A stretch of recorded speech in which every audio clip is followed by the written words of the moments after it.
This is Mission Control, Houston. Less than 2 weeks into Expedition 34 at the International Space Station, and the crew members spent part of Thursday practicing how to get off of the vehicle in an emergency. But they spent the rest of their day pursuing the science investigations in this unique laboratory environment.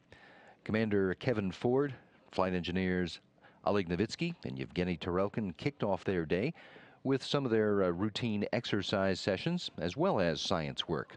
For Ford, he set up and activated the in-space experiment in the microgravity sciences glove box. That's an investigation looking into the behavior of fluids that contain ellipsoid-shaped particles that to find out how the fluid behaves when it's exposed to a magnetic field. These fluids can transition into a solid-like state by the reformation of the colloids when they are under this magnetic influence. And scientists are looking into how the fluids behave with an eye toward using them in vibration damping systems that would help buildings or bridges withstand forces like earthquakes. Early in the day, Novitsky downlinked data from several Russian experiments to the Mission Control Center outside Moscow, while Tarelkin took care of daily maintenance of systems on board the Russian side of the station.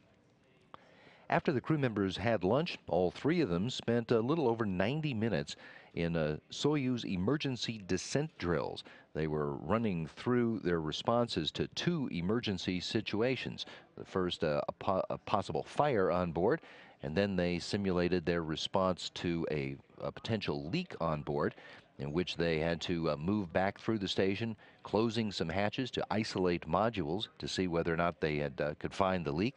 As they did so, they were moving back toward the Soyuz vehicle, which is, of course, not only the crew members' way to get to the station, but it also serves as their way to get off of the station, be it in an emergency or at the routine end of their mission. After the two emergency scenarios were worked through, the crew members wrapped up their afternoon with daily exercise and tended to some ongoing science investigations. On Friday, Novitsky and Tarelkin are expected to continue their focus on Russian science operations. Kevin Ford has another set of runs with the in-space experiment, as well as some maintenance on the station's water processor assembly.